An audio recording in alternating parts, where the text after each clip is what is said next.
Hi, and welcome to the Week 3 edition of Prep Rally Live.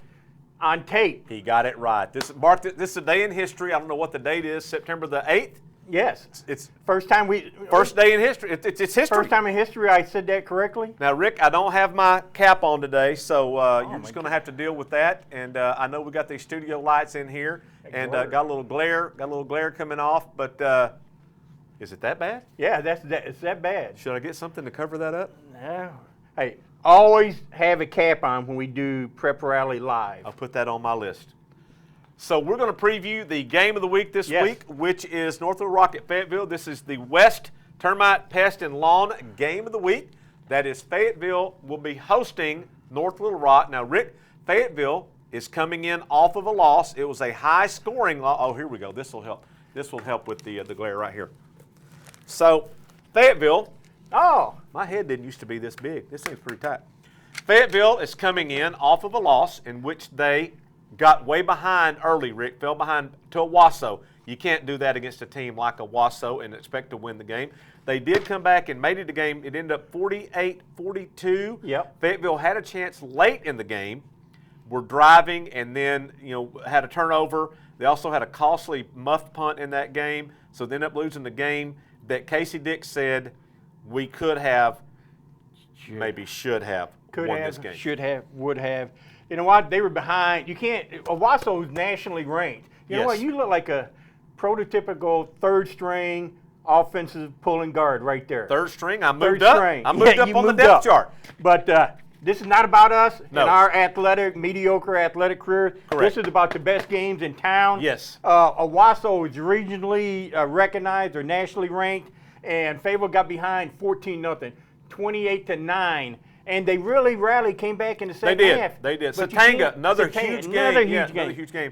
Bladen Fike threw for like 400-something yards. Something like that. Had like 9 catches. And then they got to Blackburn, and they got another kid coming up. So they can score some points. They can. But you know what happened? If you stumble coming out of the gate at Harmon Field, like they did last week, you're going to see North Little Rock go, phew.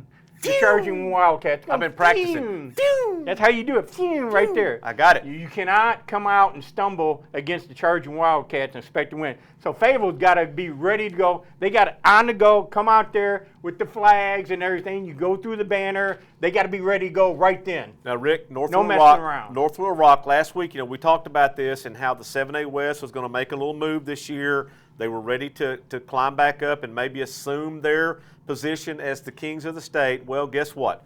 North Little Rock laid the smack on a Harbor. Okay, that happened. And then Conway did the same thing to Bentonville. Now, what was the common denominator in both of those losses? Turnovers. They left the ball on the ground. Yes. Muffed balls, interception, things like that. They cannot do that. They cannot do that, Rick. You know what? And, I've seen the 7A Central has been taken over the dominant conference. No question. Last 4, 5, 6 years. No question. Just the other way.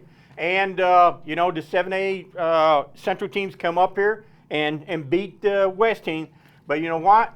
The tide is going to start to turn. The pendulum like that, it start to go back to the West after Fayetteville. I'm calling it. Fayetteville is going to beat North Little Rock at home at Harmon Field. I've got it. Now, that's the first of the Rick's picks this week. You Yes. got Fayetteville taking care of business. Take care of business.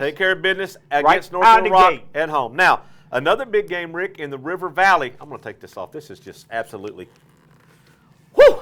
Okay. All right. Okay. If we have a south side helmet or north side helmet or Greenwood helmet over there, I'll take that on, but I don't think we have any of those. And I put this on. Let's put those back on. Cut that glare down. Yeah, we're good. I'm growing taller, Rick. I'm growing through my hair. I'm finally getting my growth spurt. Oh, yeah, but like 60 years There later. you go. All right, Greenwood at Northside. Now, Yes. Rick, Greenwood comes into this game after they won a high-scoring, crazy game, 54-48, with Southside. Southside made a big improvement from week 1 when they lost to Northside and didn't play that well offensively. Well, boy, they made up for that last week against Greenwood, put 48 on the board. David Sorg, a little over 400 yards passing, I think Southside, 5 touchdowns, something like that. So, Northside didn't play last week. They're coming off that big win in the rivalry game, the Battle of Rogers Avenue, big win. They were off last week. So, Greenwood at Northside. Now, Greenwood has dominated these 7A teams. You know what? Greenwood won. You know who wasn't happy though? Who what? Chris Wood. No, he was not. Chris Young. Chris Young, the Greenwood head coach. Greenwood's not used to giving up that many points. No, they're and not. he'll tell you, so that's way too many points.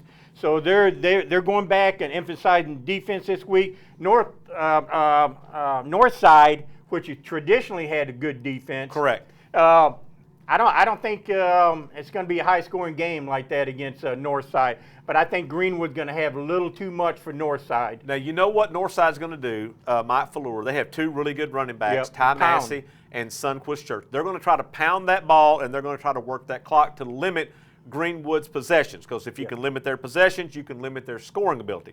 So that's going to be priority one for Northside. Now, if Northside watched tape of this game with Greenwood against Southside, Northside might say, you know, they might have been maybe there. we might throw. Yeah. We might throw They some may, passes. Yeah, they may throw some passes. And Yeah.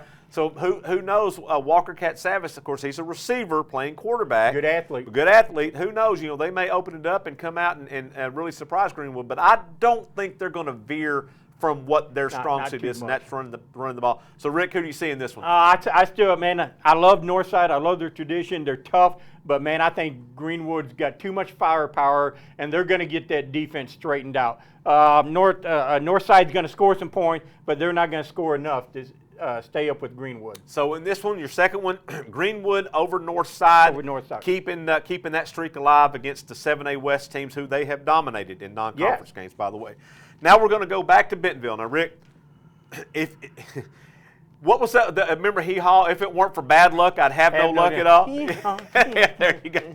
Yeah. That was how Bentonville was. It. That's how Bentonville was feeling. But you know what? They created their bad luck. They did. And they lost an absolute 55-41 game to Conway, a game that we were pretty confident Bentonville would win. Yes. And I think if Bentonville had played normal Bentonville football and don't turn the ball over, Bentonville wins the game. But you know what? They did turn the ball over, and here's what happened to them. They got slapped upside the head. You know, it shows even the good teams. Bentonville's the last team I'd expect to make that many mistakes. I know. That's going to be a point of emphasis. They're going to have the kids going around school carrying the ball taped to their arms right there, going down the hallway. They cannot have them kind of mistakes right there. You can't beat anybody, Rick. You can't Turn beat the ball over like that. Not anybody over a 500 And Jody team. Grant said that. He said we couldn't beat a junior high. You can't beat a junior high team. Now, Rockhurst. Well, they're a great program. You know what? They're just like them Tulsa teams over there, and they are recognized program nationally. They play anybody within 400 or 500 miles of them. You know they're going to be prepared. I think Bentonville, they've had a rough week of practice. They have. You know they have. Yeah. So ball security is important. If they play the regular game, I think Bentonville gets them, and it makes a statement for Arkansas football. So you're taking Bentonville over Rockhurst. Yes. So that's your three picks this week. You're taking Fayetteville over North Little Rock, taking Greenwood over Northside, taking Bentonville over Kansas City Rockhurst. And Rick, your record first week was 16-1. Last week took a little dip, but not bad. You're still 14-5. 14. I'd take that. Yeah, not bad. So, I'm going to have one of them bad weeks, probably at the start of conference play. But I am confident in my pick. It's Texas week. We got great. You know what? Don't wait just for the Arkansas football game. Come on out. Come early. Y'all up there in South Arkansas, over in the Delta, over in Little Rock. We got plenty of room. Come on up here. Wear a mask. Do what you're supposed to do. And come up here and watch some great high school football games. You're going to see some great athletes out there like Isaiah. They're all over the place up here in Northwest Arkansas. Come up here and see a great high school game, and you'll be glad you did. Absolutely. So that's Rick Fires. I'm Chip Souza. This is the Game of the Week brought to you by West, Termite, Pest, Lawn. They even took care of Ricky's flea problems. No problem. They handled it. Yeah, I'm clear again. He's flea free. I'm fresh. There you go. Thanks for being with us. We'll catch you next time on Prep Rally Live. On tape. I get it. We got to be fast. Yeah, it's like me handing you the ball off and you're like sputtering. You can't hit the hole. Like Bentonville, I fumbled it all over the place. Prep Rally Live on tape. Catch us next week.